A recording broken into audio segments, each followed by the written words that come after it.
Hello students, today we talk about the new topic that is hybridization. Hybridization +1 chemistry में भी आएगा and +2 में भी है कोऑर्डिनेशन केमिस्ट्री में.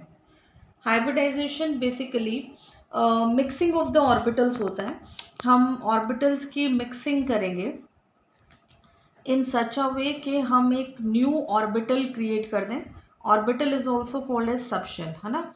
हम इस तरीके से मिक्सिंग करेंगे कि एक न्यू ऑर्बिटल क्रिएट हो और उस न्यू ऑर्बिटल की एनर्जी एग्जैक्टली सेम ना हो तो भी कोई बात नहीं, ऑलमोस्ट सेम एनर्जी हो उन ऑर्बिटल से जिनसे मिलके वो हाइब्रिड ऑर्बिटल आपकी बनी है. ठीक है. हाइब्रिडाइजेशन आप हमेशा कहते हो कि ब्रॉडली अगर मैं बात करूं तो hybridization is of the 3 types and you know, जिसमें आप बोलते हो कि sp3 हाइब्रिडाइजेशन होती है, sp2 हाइब्रिडाइजेशन होती है एंड sp हाइब्रिडाइजेशन होती है. तो ये कैसे कैलकुलेट करते हैं? There are some rules to calculate the hybridization. सबसे पहले रूल 1 है कि हाइब्रिडाइजेशन हमेशा कैलकुलेट होती है फॉर द सेंट्रल एटम. जो भी सेंट्रल एटम है उसके अकॉर्डिंग हाइब्रिडाइजेशन कैलकुलेट होगी. ठीक है. सेकेंड रूल है calculate the number of atoms attached to the central atom. Calculate the number of atoms which are attached to the central atom. ठीक है, कि कितने atoms attached हैं to the central atom. This is the second thing for calculating the hybridization. हमेशा rule 3 याद रखना है कि oxygen always form double bond. ठीक है. ऑक्सीजन हमेशा डबल बॉन्ड बनाएगा और डबल बॉन्ड में जो है आपको मालूम है कि कितने इलेक्ट्रॉन्स इन्वॉल्व हो जाते हैं. 4 इलेक्ट्रॉन्स इन्वॉल्व हो जाते हैं क्योंकि सिंगल बॉन्ड हमेशा 2 इलेक्ट्रॉन्स की शेयरिंग से बनता है. ओके. हाइब्रिडाइजेशन में कुछ चीज़ें हमेशा आपको ध्यान रखनी है कि अगर हमारे पास 2 कैलकुलेशन आ रही है तो वो हमेशा sp हाइब्रिडाइजेशन होगी. 3 कैलकुलेशन आ रही है तो हाइब्रिडाइजेशन होगी sp2. और अगर हमारी कैलकुलेशन 4 आ रही है तो हाइब्रिडाइजेशन होगी sp3. I am repeating once again, hybridization is always calculated for the central atom. You have to calculate the number of atoms which are attached to the central atom. Oxygen always form a double bond means उधर जो भी bonding बनेगी वो double bond बनेगा. अगर आपकी calculation 2 आ रही है तो हाइब्रिडाइजेशन है sp. अगर 3 आ रही है तो sp2 और 4 आ रही है तो sp3. ये मैं कैसे बोल रही हूँ आपको वो अभी समझो आप क्या. For example now we talk about the methane, है ना. Methane is what? CH4.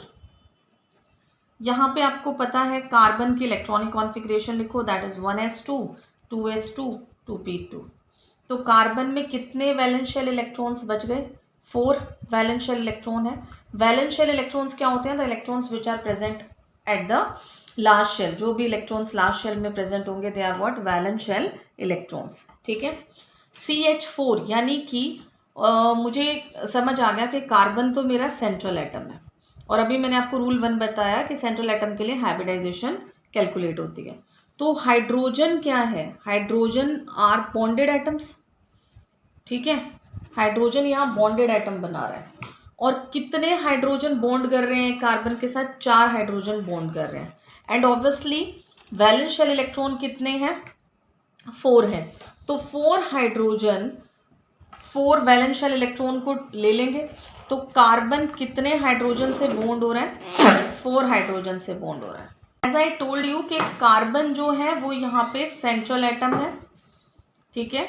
जिसके पास वैलेंस शेल इलेक्ट्रॉन्स है 4 वैलेंस शेल इलेक्ट्रॉन्स है और वो 4 वैलेंस शेल इलेक्ट्रॉन जो है वो शेयर कर रहे हैं 4 hydrogen atoms. 4 valence shell electron जो है वो शेयर कर रहे हैं 4 हाइड्रोजन एटम्स.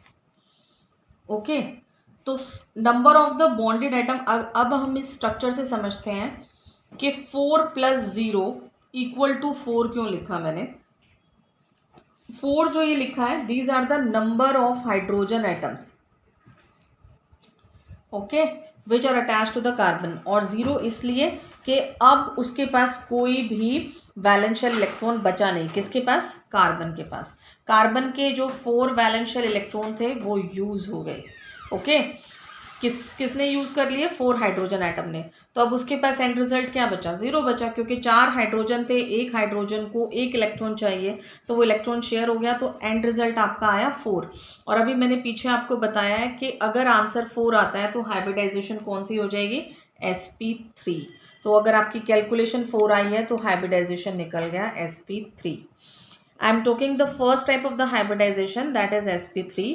यहाँ पे मैंने एक एग्जांपल लिया मीथेन का। तो मैं the central atom here is carbon, and carbon के साथ अटैच्ड हैं आपके 4 hydrogen, and each hydrogen atom require 1 electron. तो 4 जो वैलेंशियल इलेक्ट्रॉन थे वो शेयर कर लिए 4 हाइड्रोजन एटम ने। तो कार्बन के पास एट द एंड कोई भी हाइड्रोजन एटम की वजह से कोई भी वैलेंशियल इलेक्ट्रॉन बचा ही नहीं, तो उसका वैलेंशियल इलेक्ट्रॉन क्या आया? 0 आया। और 4 जो मैंने लिखा है वो नंबर ऑफ हाइड्रोजन एटम्स के लिए लिखा है which are bonded to the carbon. तो आपका आंसर जो आया 4 + 0 = 4। तो आंसर हुआ sp3 हाइब्रिडाइजेशन, क्योंकि कैलकुलेशन आई 4। ओके।